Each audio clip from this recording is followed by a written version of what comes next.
What is up, everybody? Happy Friday. We just saw the most incredible Thursday night football of all time. No, we didn't. I'm your host, Dappz. Welcome to another episode of Dappz Live. I have co-host Dylan here, the man who never stops smiling. I mean, Dill, Tua Tagovailoa looked like Patrick Mahomes versus Josh Allen for about 2 quarters? No, not even 2 quarters. Not even 2 quarters. We're hurting this morning. We had a big parlay and we needed Tua to get over 250 yards, which was an absolutely idiotic bet. The worst bet ever. And we're gonna tell you what that bet was very shortly. First, we're going to get into start or sit, though, guys. We know you want your fantasy questions answered. Start or sit real quick.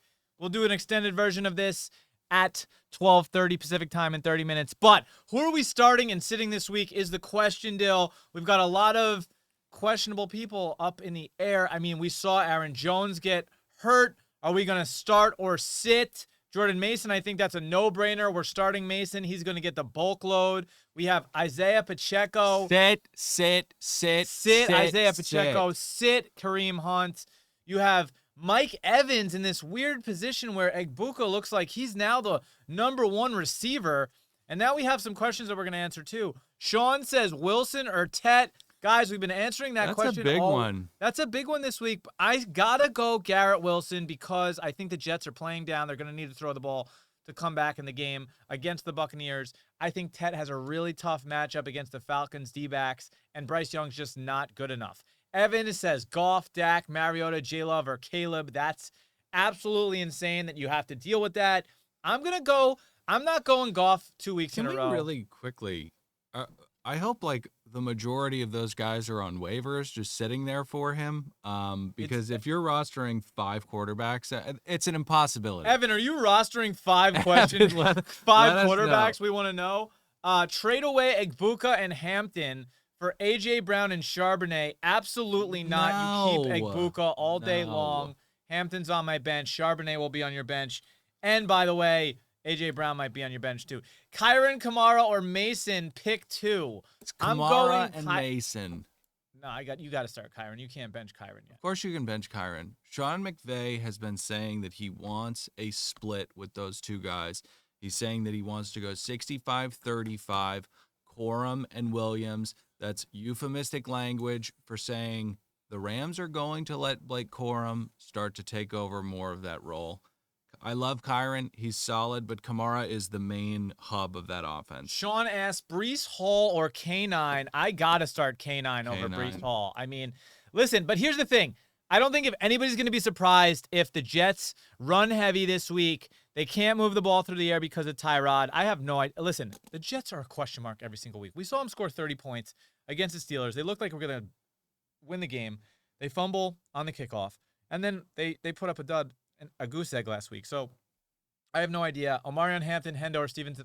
In one league, am dealing with the same issue. I've drafted Henderson early. Ramondre Stevenson, handcuffed him on my bench.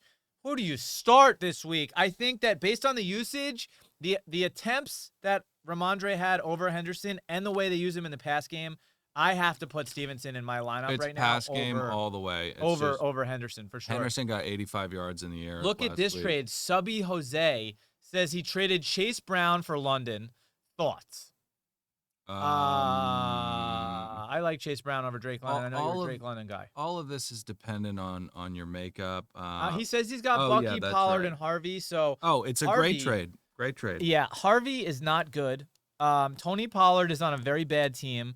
Jordan Mason, though, and Bucky, it seems like you got 2 pretty decent running backs. So, guys, please put all of your comments in. Let us know if you've been making trades in fantasy. Who did start or sit? Gosh, We're going to get back to some comments. We're going to get back to some comments at the end of the episode. We're going to go back into Thursday Night Football and the absolutely dog shit parlay that Dylan and I put in last night. Well, and we'll also be answering your fantasy comments throughout the show, but at the end of the show, we're going to do a designated start sit. So keep the comments coming. We'll get to them as we go. Then at the end of the show, we'll do all of them. Yeah. I mean, every one. Guys, we will go through every single comment. Do not stop commenting. We're going to go through all your trade requests. We're going to go through all your starter sit every day at 12:30. We'll do a little teaser in the beginning of the episode like we just did to get the comments coming in so we can answer all of them. We're going to put them all on a list, all right? So keep asking the questions. Let's do one more from Lucas because Lucas has been hitting us.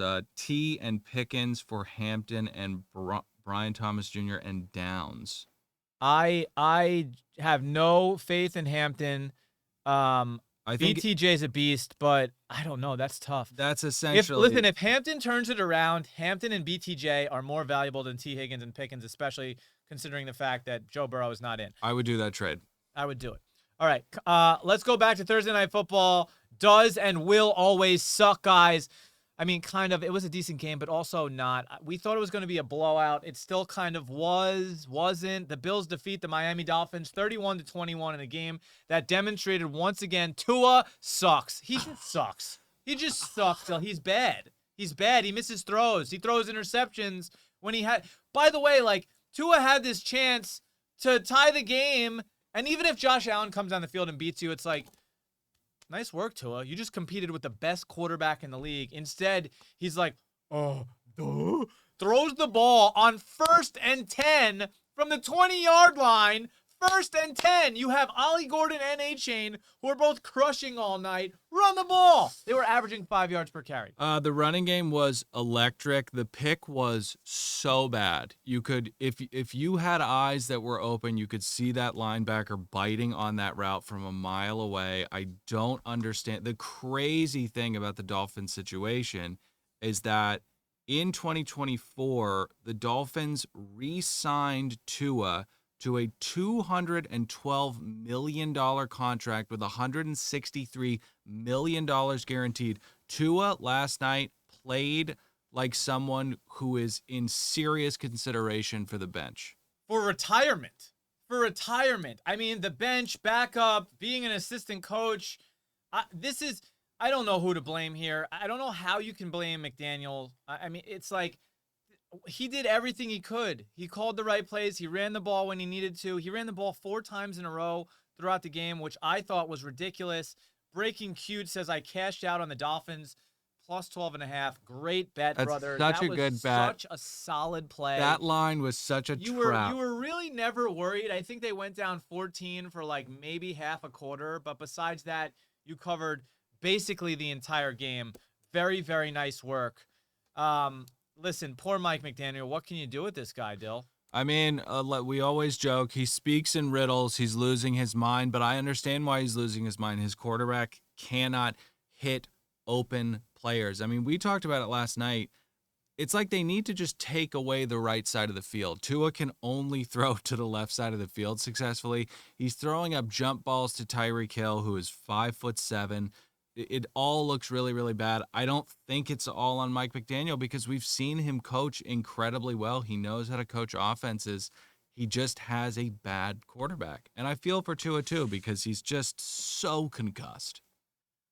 It's crazy. So concussed. He's so concussed all the time. Tyreek, James Cook, Achane, they all get theirs in fantasy though. I mean, if you're an Achane owner, James Cook, Tyreek scored last night. You got your 12 to 15 points. Nobody's that concerned with those guys. And you don't want Zach Wilson coming in, even though Tua stinks. Moving to the next segment, guys. Clayton Kershaw, 3-time Cy Young winner, has announced that he's overrated. I'm just kidding. He announced that he's retiring. He's not overrated. He is one of the greatest pitchers of all time. I'm a sour Mets fan.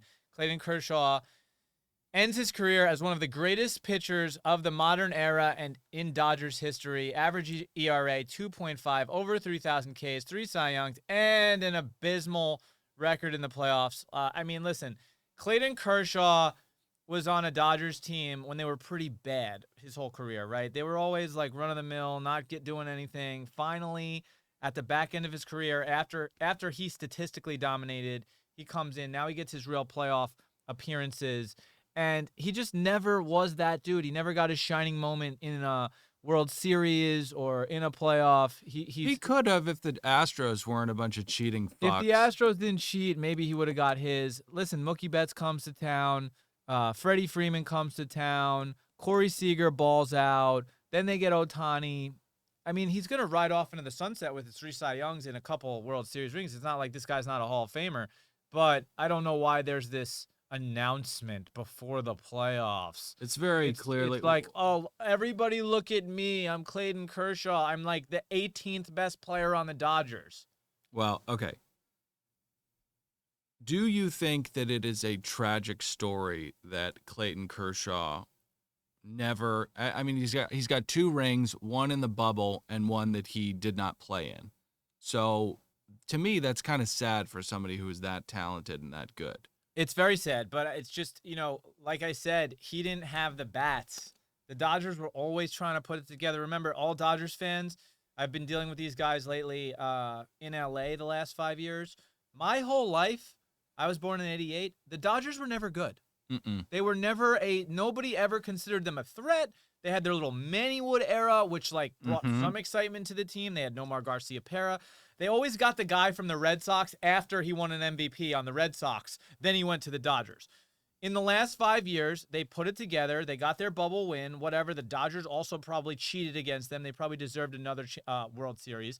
So in the last 5 years, they've been legitimate. But to be honest, they stole Freddie Freeman, MVP, away from the Braves. They stole Mookie Betts, MVP of the Red Sox. And then they take Ohtani from the Angels, which, by the way, of course they're going to be the best team in the league with Ohtani. He's absolutely insane. This guy hits 50 home runs, steals 50 bases, strikes out 50 guys. He's creating 50-50 clubs every other week that nobody knew existed. I'm a sour Mets fan. Screw the Dodgers. Next topic, Arch Manning is bad. Guys, why do we keep talking about quarterbacks who are bad? Tua's bad. Arch Manning is bad. Everybody's bad. We have got to stop hyping these kids up so much. So the forthcoming of the Manning crime family is bad. His QBR over his first 3 games, 55, 75, and a lowly 26. Against OSU, he went 170 with 1 tutty, 1 interception. He looked okay against San Jose State. And against the University of Texas at El Paso, not a real school, by the way, he went 114 for 1 touchdown and 1 interception. I mean, again, why are we hyping these kids up, Dill? I don't know. Aaron Rodgers talked about it, I think last year or something. There's this really insane strategy from front offices to get 20-year-olds and immediately throw them on the field against Myles Garrett. Whereas in the past, all of these legendary quarterbacks rode the pine behind dudes that knew what they were doing. Aaron Rodgers sat behind Brett Favre. That's why Aaron Rodgers is Aaron Rodgers. I mean, obviously, he's Aaron Rodgers because he's Aaron Rodgers, but if he got just thrown to the wolves, he might have had a different career. If Bryce Young could sit behind somebody like Cam Newton or Baker for a year or two, he wouldn't suck at the Carolina Panthers. It's just crazy. It's too stressful for these young men.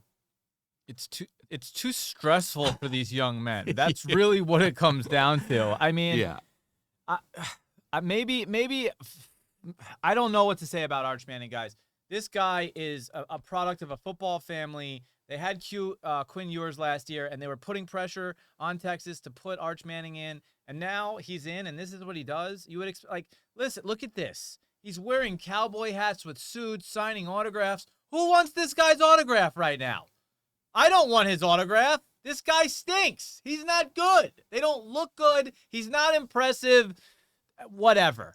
Let's move along to the NBA where we have more divas. Before we get there, can we hit a couple comments real quick? Craig Anthony says Jacoby Myers or Troy Franklin this week. Jacoby Myers or Troy Franklin. I love Jacoby Myers. I think he's an absolute stud. Unfortunately, his quarterback goes by the name of Geno Smith. Go with Troy Franklin. Bo Nix should air it out. I like the opportunity you have there. Chargers defense did not really look good, by the way. Even though, Geno Smith was just handing them the ball. But, by the way, Geno Smith got to the 15-yard line 3 times. Any competent QB would have had 3 touchdowns with 1st and 10 from the 15-yard line. Geno had 3 picks. This is a good one. JCM, Bill, or Debo. Daniels is out and Eckler's out. That's a tough. I'm going Bill all day only because can Mariota throw the ball? I don't know. I know, but all of the routes to Debo have been little crossing routes that you or I could complete, I think. And then Debo just takes it. Yeah, but Dan Quinn is a guy who is going to play safe. He's not going to take chances. He's going to play boring, old-school football, and that means Bill gets more touches. That's the only reason I'm going Bill. All right. Let's get to these NBA players beefing like the Kardashians. I mean, I can't believe we're covering this story. This is absolutely insane that Patrick Beverley is in the news cycle. Like, this guy is a nobody. He really is a nobody. He works for Barstool now. I think he's hysterical. I think he's absolutely an entertainer. He's not very good at basketball. He's pissed off every single team that he's played for, which is unfortunate because he has elite defense, but he is such a circus that comes along with his defense that LeBron James didn't want him, Kawhi Leonard didn't want him. He wasn't wanted on the Timberwolves. There's a reason if you get a 1-year deal and you're on a team that's in the playoffs and you're playing great defense and the team goes, we don't want you, we're going to move right along to Patrick Beverley and Trae Young are beefing. It all started with this. Take a look. Hoop Herald goes, honest question, why do NBA players play so hard in random open gyms in the summer but give no effort in the All-Star game with millions watching? My response is because All-Stars take the game for granted. It's not one All-Star on a basketball court. It's just good, naturally good bump. Trae Young's response was, he said, relax, let us speak for ourselves. Interesting. I don't know. I don't think he's in a position to speak. I don't think he's one enough to even speak to me like that or tweet me like that. He's been to the playoffs 3 times. I've been to the playoffs 9. 9 is more than 3. He's been in the NBA 7 years. My first 7 years, I didn't miss the playoffs at all. Interesting. In the Western Conference. Interesting. Right? His rebuttal is probably going to be, yeah, you want the main player on the team. You're absolutely right. But this is why it's a team. I've talked to people. I don't know what his point is. I also don't like the fault. Listen, I'm more on Trae Young's side in this issue, but Trae Young, why are you answering Pat Beverley to begin with? You never should have tweeted back and said, let us speak for ourselves. Why do you care what Patrick Beverley is saying on a podcast? Now you've given him all of this amplification. Everybody's talking about him. Trae Young, if your goal was for your name to be in the headlines this week, good job. Nice work. He not only tweeted back to him and got in the muck, but he did a 12-minute video on Twitter. We have a little clip of it. Let's take a look at this. It's just so crazy. This is Trae Young's rebuttal. You said it. You went to the playoffs 9 times. I've only been to the playoffs 3. You're right.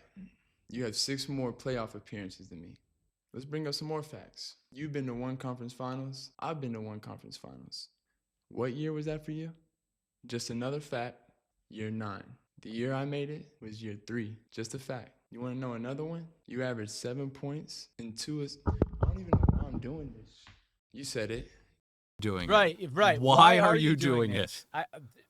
As he started that video, I thought, what are you doing, bro? You don't need to address this. If you had like a 1-liner or 3 lines, or even if you shot a sketch like we do at Dappz Sports every night on Thursday Night Football. By the way, guys, go check out the sketch if you haven't seen it right now. It's at like 250,000 views. We put it up last night, highlighting the recap of the Dolphins coaching last night. That's on the Dappz Sports TikTok page.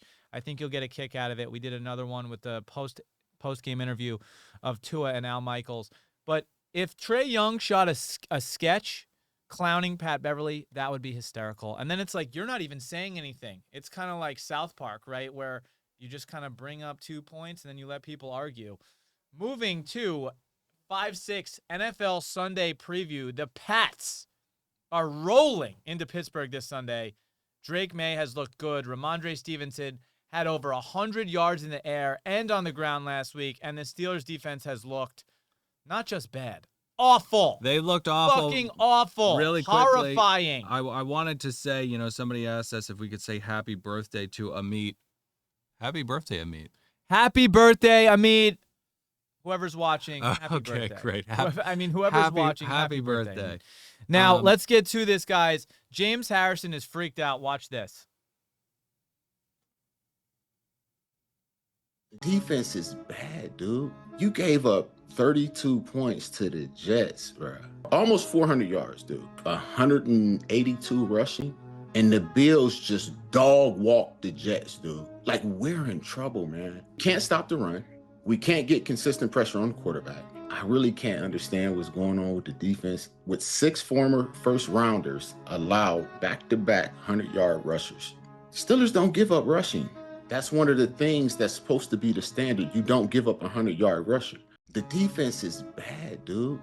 And I hadn't even seen this clip till just now, guys, and that's exactly how I felt. I mean, the Steelers have Jalen Ramsey, Pro Bowler, TJ Watt, Defensive Player of the Year, Darius Slay, Cam Hayward, Pro Bowler, and they have Patrick Queen, who they got from the Ravens, another Pro Bowler, Joey Porter Jr. I mean, this defense is stacked. Pittsburgh fans out there, I don't know what you think right now, but they let up 30 points to the Jets.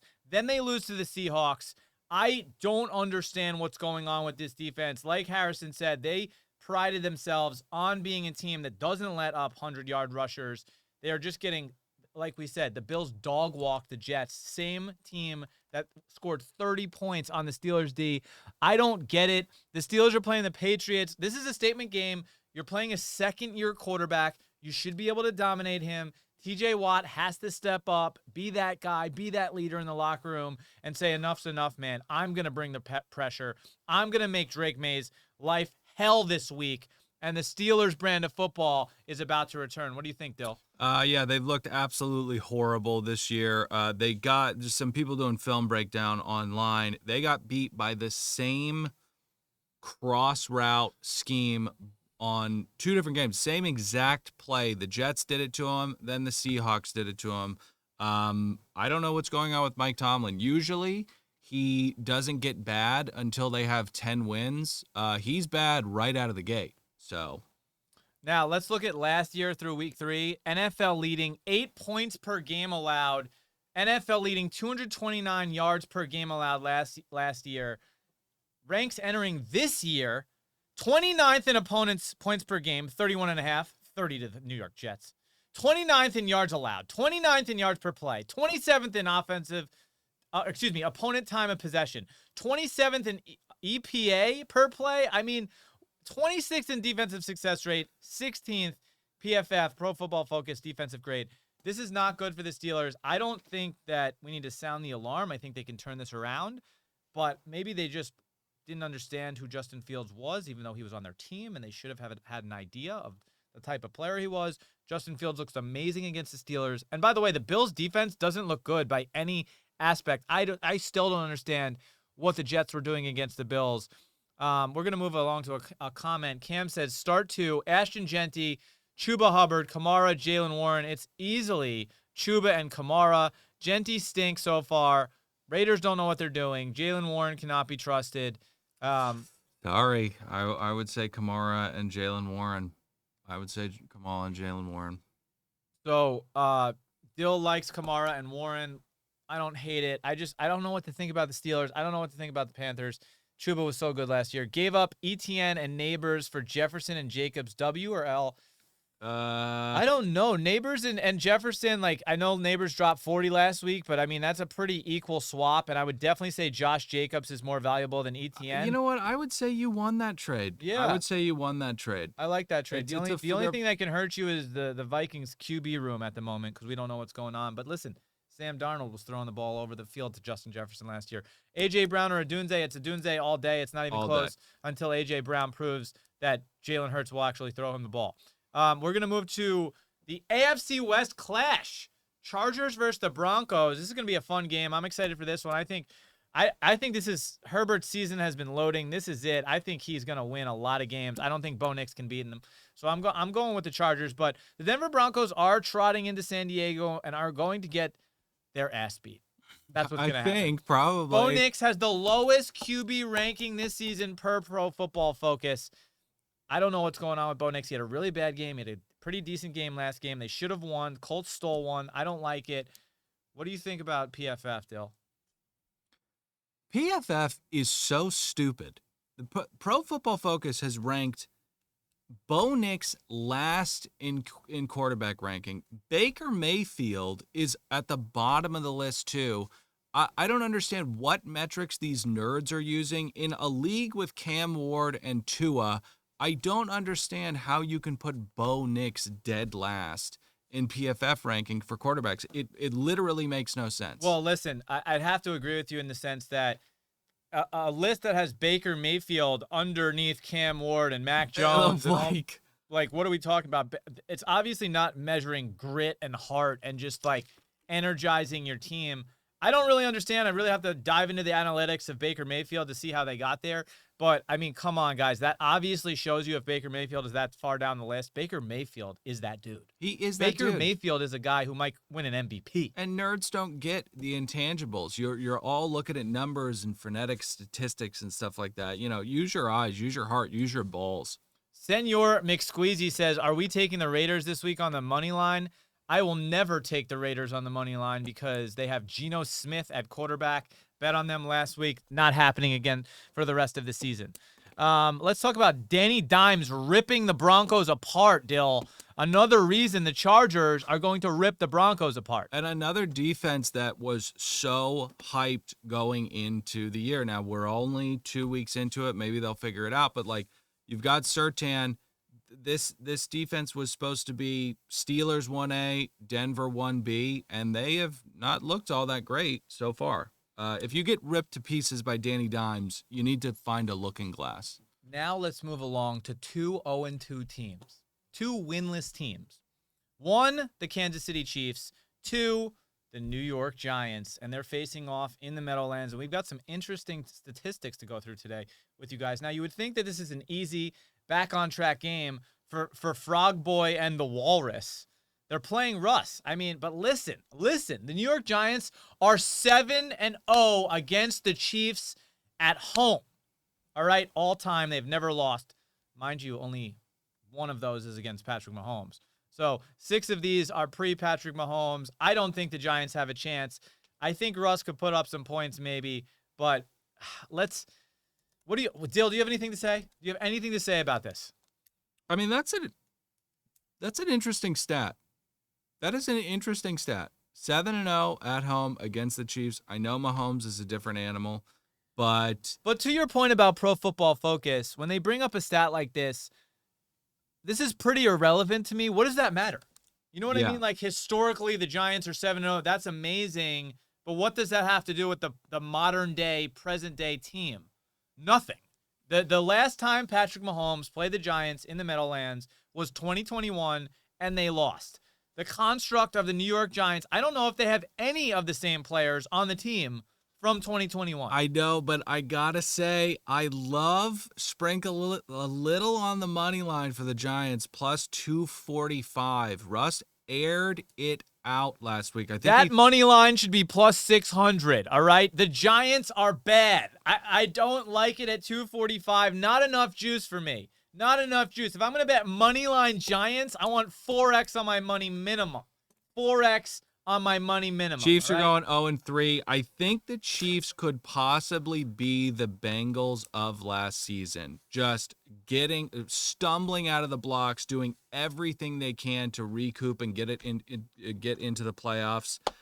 I couldn't be happier. Could not be happier. Yeah, I think the Chiefs will bounce back. I think, trying to win without your top 2 receivers is not easy. And then also when your top tight end, who obviously has a spectacle of a wife, is dropping touchdowns and turning them into interceptions, it's not great.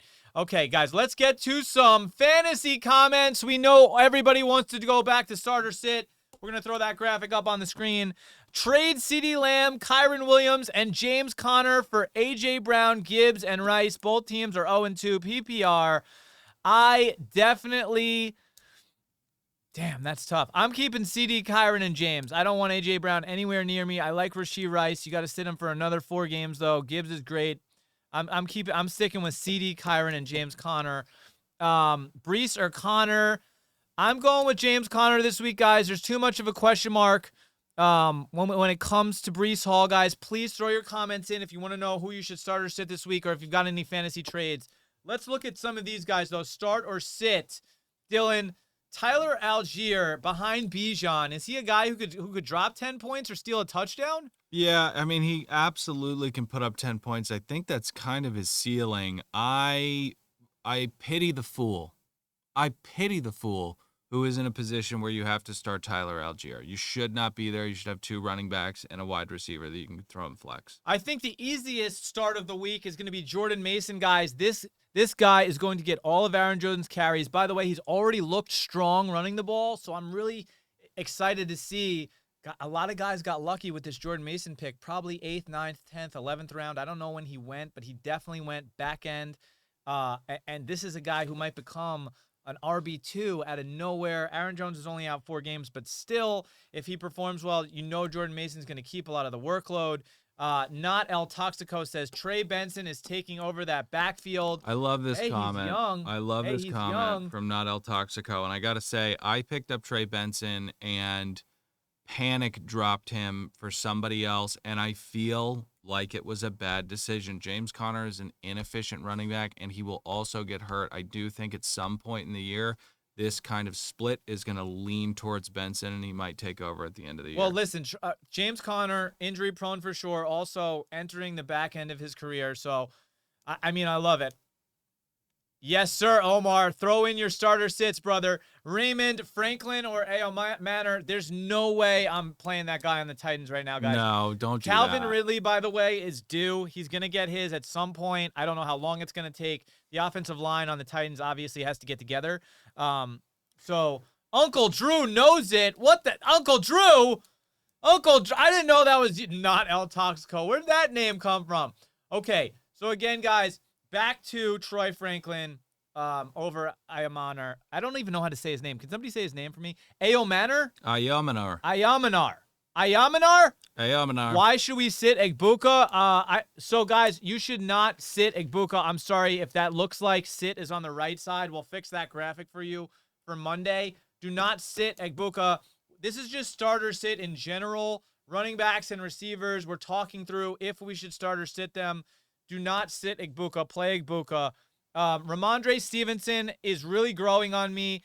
I have Henderson, who I drafted above Stevenson, and I've been put in this position. What are we doing? Are we starting Stevenson, or are we starting Henderson? The thing is, if you look at the stats from last week, Ramondre Stevenson has more rushing attempts, and he was targeted more in the air. He did have a huge 60-yard catch, which was a lot of his usage. But again, I'm still going with Stevenson this week. Mike Evans is due, but we're also approaching this range. If Egbuka keeps scoring, are we benching Mike Evans? I don't think we're benching Mike Evans, but we're getting a lot of these comments where I think that people are going after Egbuka, and if you're getting trade offers for Egbuka, you're getting them because people realize what you have. Now, if you're going to sell high on Egbuka, that's fine, but you got to sell high on Egbuka. You have to treat Egbuka like a wide receiver 1 right now. That's what he is. That's what he probably will be. He might slip off, though. Godwin's coming back. So if you want to flip Egbuka, you can, but don't flip Egbuka for Ladd and Jalen Moore. Miguel, do not do that trade. Listen, Egbuka is going to have more fantasy points than Ladd, and that's going to hurt some people's feelings, but that's about to happen. Keith Mulligan is asking Ertz or Ferguson if Kraft is out. Jake Ferguson is either top 3 or top 5 in targets this year in the tight end position. Start Ferguson with Daniels out. Next one up. What did we see down there? Well, we got this pick. Hokage, pick 4. Gibbs, Bucky, Kamara, Mason, Breece Hall. I am sitting Breece Hall. Get Breece Hall out of there. Get Breece Hall out of there against the Bucs and no quarterback. Is Kenneth Walker taking his backfield back? I don't know if he's taking his backfield back. I think it's been his backfield. He's dealt with some injuries, over the last couple of years. When he's healthy, he's that guy. He's the guy that you want in your position. You saw him drop 18 last week, guys. Listen, Zach Charbonnet's no schlub, but K9 has always been the lead back. All right? So again, guys, please put your comments in if you have trades you want to go through, or if you're wondering who you should start or sit. Let's go back to our start or sit graphic here real quick. We've went through George Pickens is an interesting one. I don't think I'm ready to sit George Pickens in any situation. I think Dak Prescott proved last week that he loves to throw the ball to both CD and Pickens on any given week. Uncle Drew's obviously thrilled about this. Big Cowboys fan here, right? And then listen, Jacoby Myers, if he had a good quarterback, I think Jacoby Myers could potentially be like a top 5 or top 10 receiver in the league. It's just an absolute shame. It's an absolute shame that he's on the Raiders with Geno Smith, because Geno looks bad. Josh Downs, you know what? I haven't seen enough of Josh Downs. Do you have any opinion on Josh Downs, Dill? Josh Downs to me is very, very, it's a little clam chowdery in the summer for me. I don't want this right now. Right. I don't want this right now. I know it's okay, but I this is not for me right now. So listen, there are better players than Josh Downs. All right, guys. Well, that's going to wrap it for us today. Please have a wonderful weekend. Make sure you get all your starter sits in, and don't leave somebody who's not playing in your lineup. Make sure you wake up early, change your lineup, look for those injuries. Tucker Kraft looks like he's playing. I know somebody was worried about that. Again, guys, don't forget to subscribe to us on YouTube, Dappz Sports. Like, comment, subscribe. We do giveaways every single week. Make sure you're watching General Managers, which is our fantasy show, our show every single week. All right, make sure you watch Up or Down if you like sports cards. We will be releasing more and more content and more episodes. We're live every single day. You are watching Dappz Live. We will give you a start or sit segment every single day of the week. We will see you on Monday.